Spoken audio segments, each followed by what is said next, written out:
Hoje eu queria falar sobre o ano de 2023 da produtora A24, essa produtora que está abalando corações há muito tempo, que dominou o Oscar de 2022, não só o Oscar, mas o ano de 2022. Eu queria fazer um balanço aqui entre as principais produções de 2023, onde eles acertaram, onde eles erraram, os filmes que foram lançados em 2023, principalmente lá na gringa. Muitos desses filmes ainda não chegaram no Brasil, por isso alguns têm até uma dificuldade de assistir, de achar pra ver, mas eu vou pegar os que eu assisti e que eu achei que foram os principais do ano de 2023 da produtora. Antes de começar, eu queria explicar que a A24 é uma produtora e uma distribuidora de filmes. Isso quer dizer que tem filmes que eles pegam a ideia inicial, pegam o roteiro inicial, colocam dinheiro nelas e com isso produzem os filmes. E outros filmes que já estão prontos e que eles pegam em festivais, em mostras de cinema e distribuem para todos os públicos. Por que eu tô falando isso? Porque nesse vídeo tem só os filmes produzidos pela A24. Eu resolvi não colocar os filmes distribuídos por ela porque eu acho que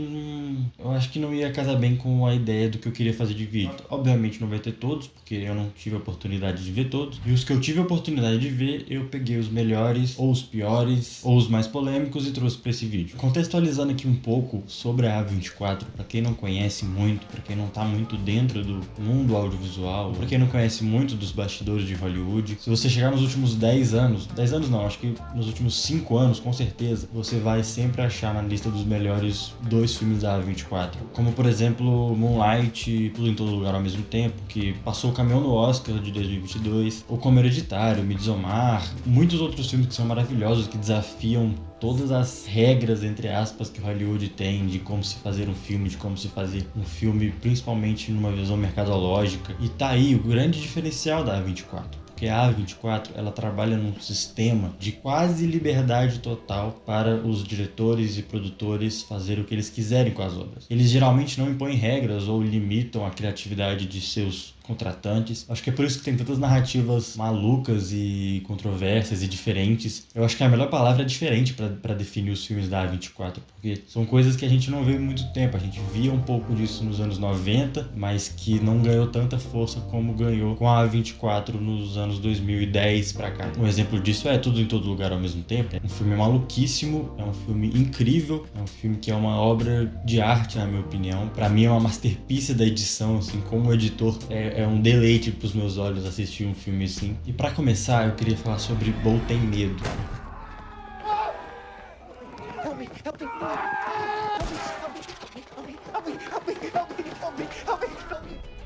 Que é dirigido pelo incrível Ari Aster, que é diretor de Hereditário e Midsommar. Pra mim, talvez era o maior hype da A24 para 2023. Um filme de Ari Aster com o Joaquin Phoenix, o maior gasto de produção da A24 até o momento, mais de 30 bilhões de dólares investidos nesse filme. Mas eu acho que, assim, dá pra entender o hype por trás desse filme. Todo mundo que acompanha a A24 gostaria de ver mais um filme do Ari Aster produzido pela A24, ainda mais com um ator fenomenal que é o Joaquin Phoenix, que já provou milhões de vezes que consegue flutuar entre vários tipos de personagens. Mas pra mim, Bo Tem Medo tem uma... Eu lembro muito da crítica do Daleno, onde ele fala... Recomendo super o canal do Daleno Nogari, quem não conhece, um grande crítico brasileiro. E ele fala que Bo Tem Medo foi uma montanha russa de sentimentos pra ele, onde ele subia, ficava bom, descia, ficava ruim. E pra mim teve só um pico alto no primeiro ato do filme e depois disso só foi decaindo e caindo e caindo. Mas eu não sei muito, parece que o Ari Aster tentou fazer uma piada onde só ele achava graça na piada e só ele entendia a piada e tentou repetidamente contar essa piada pras pessoas pra ver se as pessoas achavam graça. Eu não sei se é porque eu não conectei com o filme. Eu até gostei bastante dos primeiros minutos, eu achei extremamente criativo, aquele caos total que tem na cidade, onde você vê algumas coisas até meio insalubres, homens mexendo com armas de maneiras banais, absurdos acontecendo a todo momento. Mas eu acho que depois disso, ao invés de explorar esse caos total bom, ele transformou o filme num caos total. Eu até vi uma entrevista do Ari Aster dele falando que Bo Tem Medo é mais ou menos um Senhor dos Anéis judeu, mas eu acho que a única coisa que teve de parecido de Senhor dos Anéis com Bo Tem Medo é a duração de 3 horas e meia. Mas eu acho que só isso, porque Senhor dos Anéis tem 3 horas e meia, mas 3 horas e meia de excelência. Bo Tem Medo não chega chega nem perto disso. E foi uma grande decepção pra mim, porque seria o grande lançamento da A24. Depois de tudo, em todo lugar ao mesmo tempo. Então o sarrafo tava muito em cima. Se você gosta do Ari Aster e quer assistir um filme novo dele, assista os primeiros minutos de Boa Tem Medo, depois pare e vá assistir outra coisa. Você vai ter uma experiência muito melhor que a minha, eu garanto isso. E um outro filme que segue mais ou menos o caminho de Boa Tem Medo é Drincenário. Why does the zebra look the way it does? So embarrassing. Hey, focus.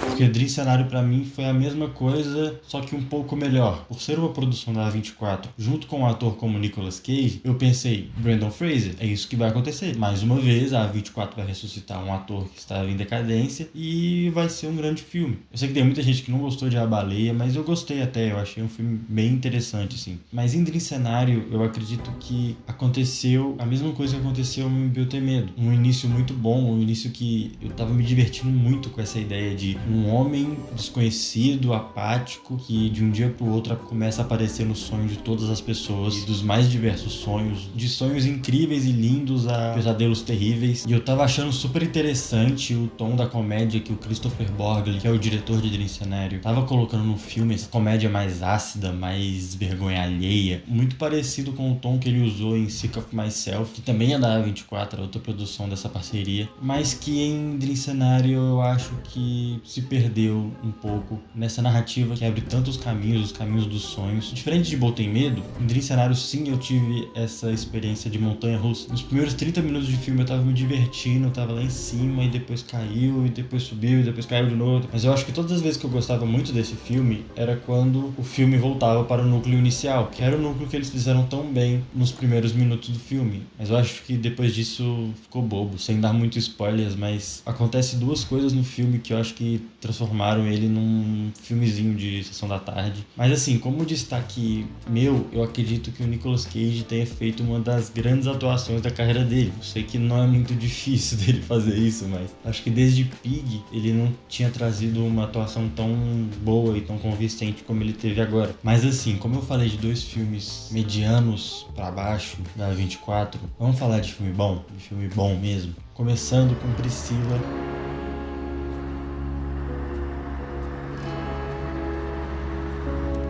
É um filme que conta a história da Priscilla Presley sendo a mulher de um dos maiores nomes da música, que é o Elvis Presley. E é impressionante como a Sofia Coppola consegue explorar a relação entre a Priscilla e o Elvis, mas sempre colocando o holofote na Priscilla. Desde o momento que eles se conheceram, que pra quem não sabe, eles se conheceram quando a Priscilla tinha 14 anos e o Elvis tinha 24 anos. E o trabalho que a Sofia Coppola tem em construir essa narrativa, mostrando o lado dela da história. Como ela saiu de uma imaturidade, de uma ingenuidade e construindo uma maturidade nesse mundo que ela vive, em alguns momentos como se ela fosse da mesma importância de um quadro que o Elvis tinha na mansão dele. E eu acho que isso foi um acerto muito grande da Sofia Coppola nesse filme. Mas a Sofia fez grandes filmes nos últimos anos e sempre explorando muito bem esse personagem um pouco mais cinza, trabalhando esses personagens cinzas, esses personagens que muitas vezes são apáticos ou que estão sendo forçados a ser apáticos por terceiros. E eu acho que isso é o grande acerto da Sofia Coppola nesse filme. A direção dela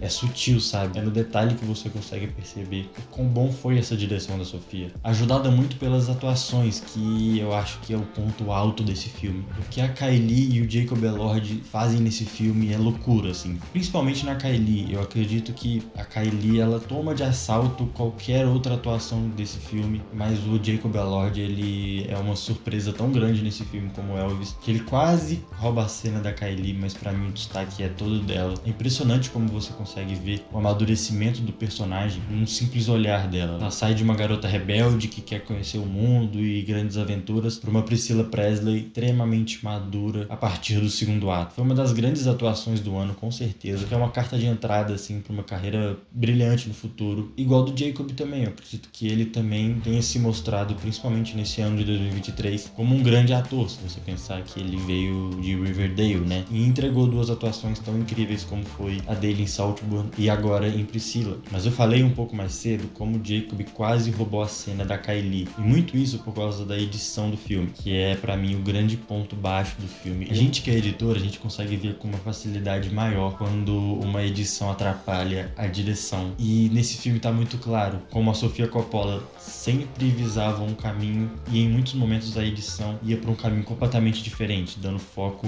muitas vezes no Elvis em momentos onde os holofotes tinham que estar virados para Priscilla. É a única coisa que estragou um pouco minha experiência com esse filme, foi essa divergência de focos entre a direção e a edição do filme. E tem outro filme que também peca um pouco na edição, mas que o filme é tão incrível, tão maravilhoso, que supera qualquer problema na edição, que é Past Lives, Vidas Passadas. Childhood sweethearts who reconnect 20 years later and realize they were meant for each other. In the story, I would be the evil white American husband. Pra mim, de longe, foi o melhor filme do ano. De longe não, eu acho que Assassino da Lua das Flores tá perto. Eu acho que é mais porque eu sou fanboy do Martinho, porque Vidas Passadas, com certeza, é o meu filme preferido de 2023. Porque o trabalho da Celine Song nesse filme é sublime, assim. É uma direção extremamente intimista, é uma história onde ela mesma já falou que se inspirou muito nos acontecimentos da vida dela. E isso muitas vezes pode atrapalhar um pouco o filme, né? Se tornar um filme tão pessoal que às vezes as outras pessoas não vão entender como você gostaria que é, porque foi você que passou essas experiências. Mas ela tira de letra isso. Past Lives é uma história sobre 2 grandes amigos na infância que viviam na Coreia do Sul e eles eram inseparáveis por causa de uma escolha da família da Nora, interpretada de maneira incrível pela Greta Lee, mas isso deixa pra daqui a pouco, porque eu tenho muito pra falar sobre ela ainda. Mas voltando, a família dela resolve ir para o Canadá e assim esses 2 amigos acabam se separando e depois de muitos anos eles se reencontram por meio da internet. Por essa sinopse você pensa que vai ser só um romance de que eles vão se reencontrar e se apaixonar novamente. É muito mais do que isso, porque a Celine Song consegue falar sobre tantos temas dentro de Past Lives, temas como imigração, como culturas diferentes, como escolhas podem mudar a nossa vida. E também o e se a gente não fizesse aquilo, e se a gente fizesse aquilo. No filme eles falam isso pela expressão in Ian.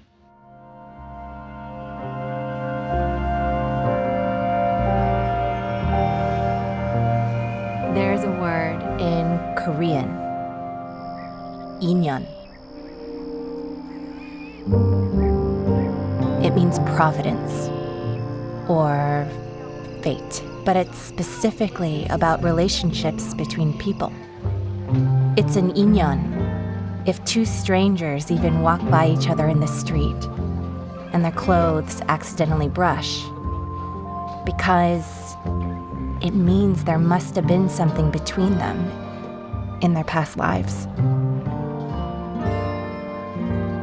Eu também queria falar de como a Greta Lee tá maravilhosa nesse filme. A Greta Lee, ela é uma atriz que tá acostumada a fazer comédias num ritmo completamente diferente de Past Lives, mas ela tá sensacional, assim.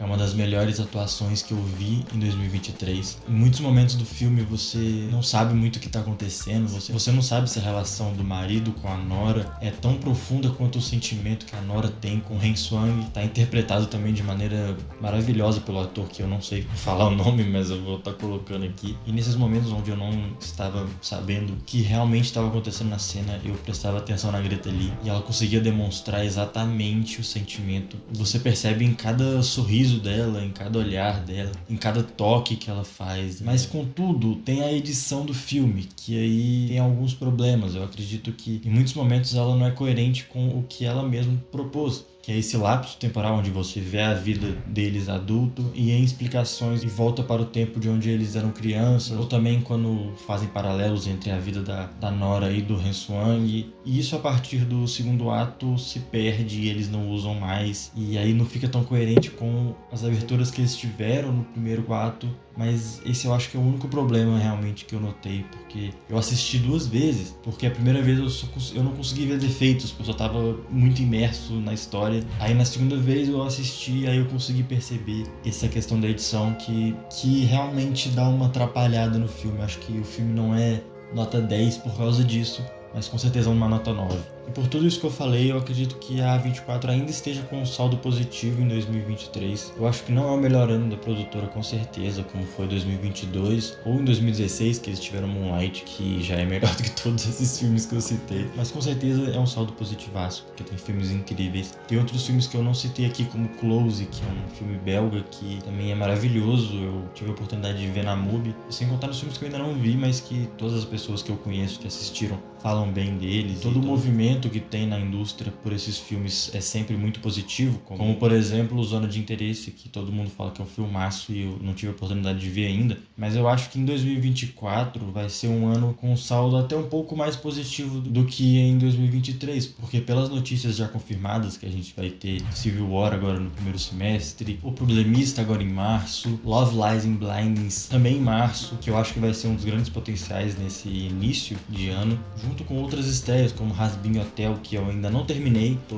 nos primeiros episódios e tá sendo uma experiência muito divertida, muito diferente de acompanhar essa primeira série animada madura da A24. Pra quem gosta da produtora, vai ser um ano bom, vai ser um ano interessante. Por esses 3 filmes que eu falei, que vão estrear agora nesse primeiro semestre, se você é brasileiro e não tá animado com Civil War, com Wagner Moura na A24, eu não sei o que você tá fazendo, porque eu realmente estou extremamente hypado. Se for uma decepção, eu vou ficar bem triste, mas acho que não tem muito como ser ruim, porque o Wagner Moura é o Wagner Moura. Mas então é isso, muito obrigado a todo mundo aí que assistiu, obrigado pelo apoio no primeiro vídeo, tamo junto demais e é nóis.